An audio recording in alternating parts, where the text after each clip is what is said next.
Ladies and gentlemen, just before I start, this is a joint effort with the Ezemvelo Wetland Park Authority, and with permission of the chairman. This morning when I arrived, I received some news about two of our colleagues in conservation that were tragically killed in a car accident this morning. And I'd just like for us to have a moment of silence for these two individuals.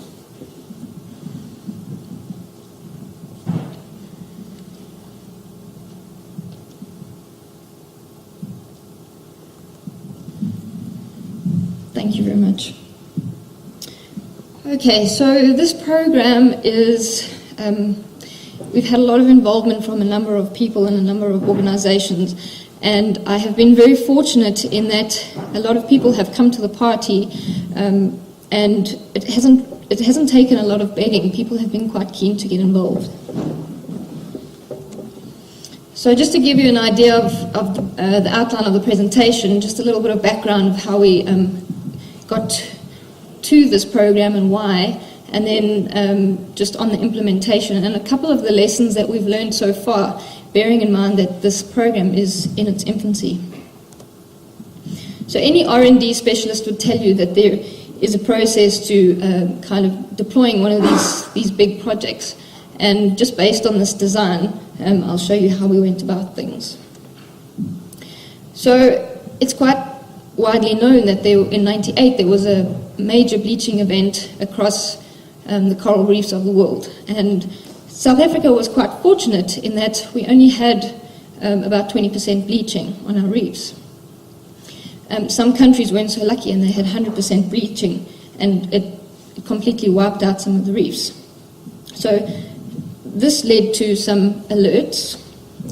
Then we noticed, well, the bleaching is continuing, and we know we're not going to get away from it, but we started to feel a bit of pressure from stakeholders and other countries in the Indian Ocean. You know, what is South Africa doing about the bleaching?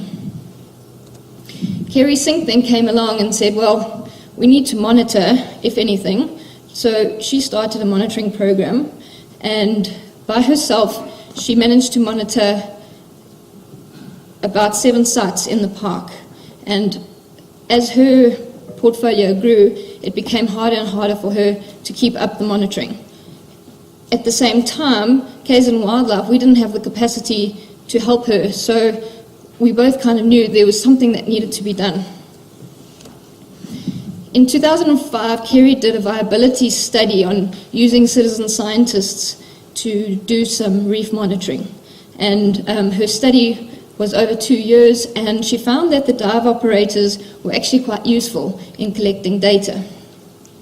But unfortunately, this project kind of fell between the cracks because Kerry left for Cape Town, Cloverly Lawrence left the organisation, and I came in, and I didn't know about this at the time.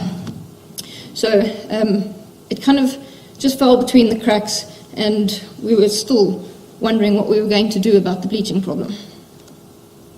When I joined the organisation, Ezemvelo had a rather large dive team, and in the early 2000s, there was probably about 25 divers. Currently, we have 6 in our dive team. So our capacity has dropped quite markedly, and for various reasons. People are being transferred. The average age of our dive team currently is 58. So they're getting old. So, variety of reasons, the dive team doesn't have the capacity to do the bleaching monitoring. And of course, as time went on, we found that the bleaching was still increasing, and we still knew that we needed to do something. Then one day, out of the blue, I received an email that there's a workshop going to take place in Zanzibar, and KZN Wildlife has been invited to attend, but this was a double-edged sword. The workshop was middle of 2013, but for 6 months we would have to undergo rigorous exams and tutorials, and I was probably online at least once a week, Skyping with individuals from across the Western Indian Ocean. So after a very long and tiresome process, we managed to get to Zanzibar do the workshop. And again, another spanner in the works. We had deliverables. So we had to basically develop what we were going to do as a bleaching response plan. And we had to involve local communities. Now, at the time it seemed like a good idea, but the more we went into it, we realized we actually didn't have the data to be able to develop this response plan. So we changed it ever so slightly into a reef resilience monitoring program. Now, reef resilience is basically finding sites on a coral reef that are most resistant to bleaching and to other stresses like coral disease. Not all coral species bleach in the same way or to the same degree when water temperature rises.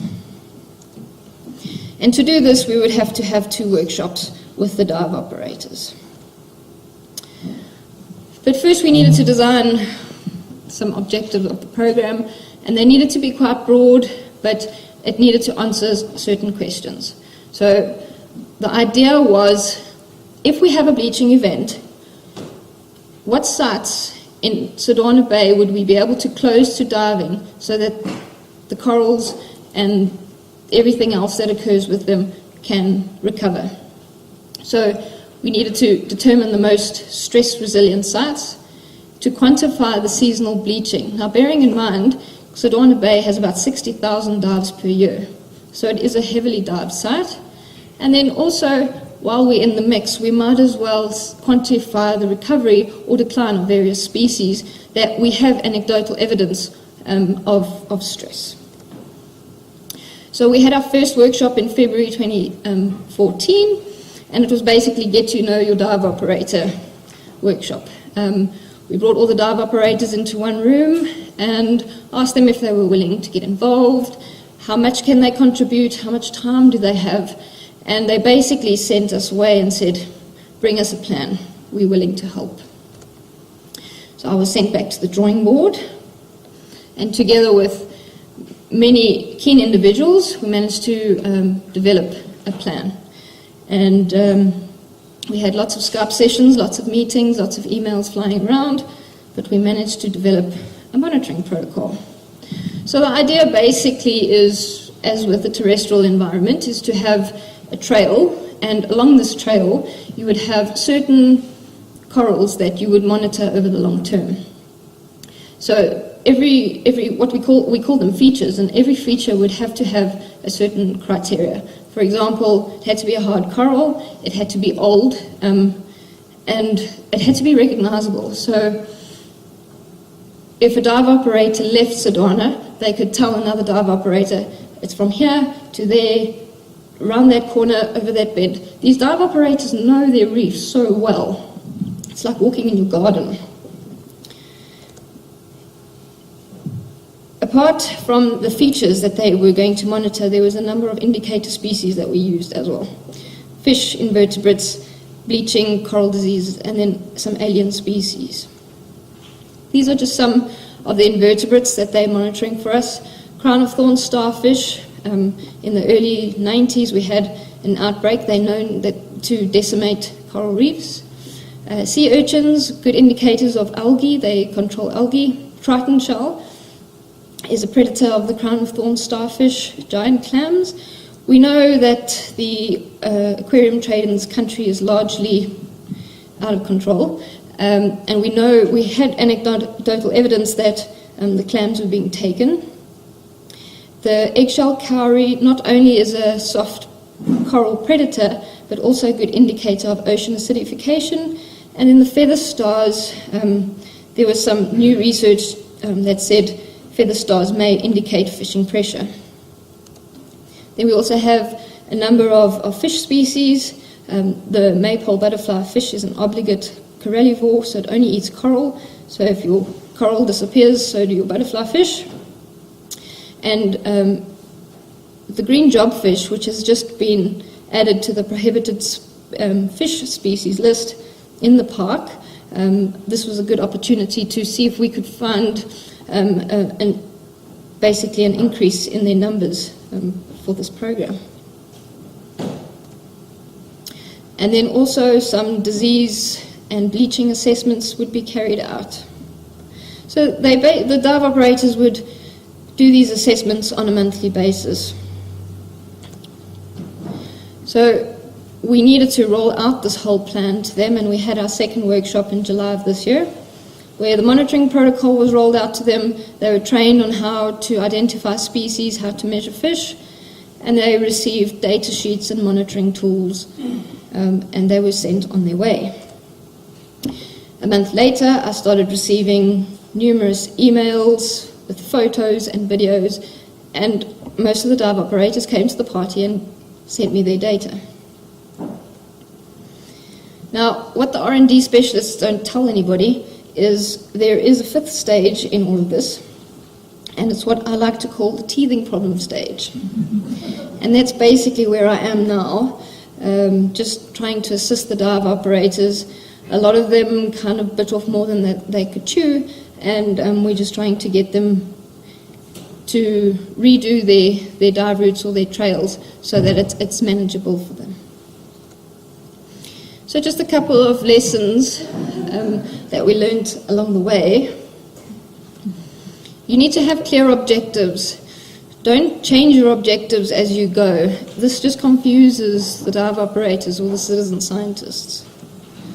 The species must be easy to identify, bearing in mind that these are dive operators, they've got businesses to run, and while they're doing the monitoring, they've probably also got clients in the water.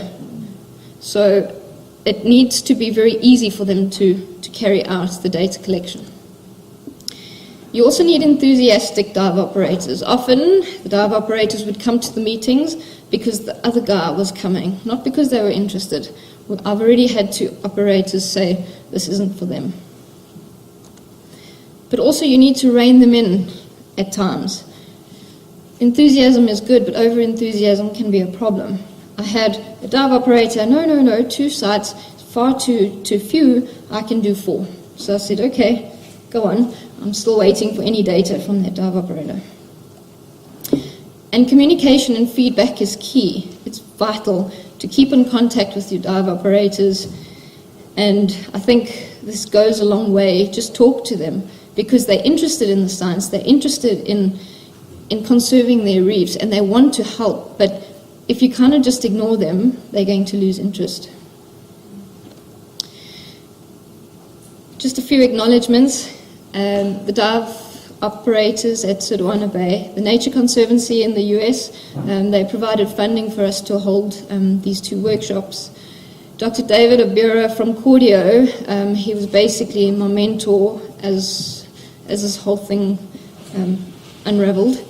And to Di Martin from our design studio, who designed our logo, and of course to Mary Peters, who's always kind of in the background in anything that happens at Sodwana Bay, and I don't think she's thanked enough.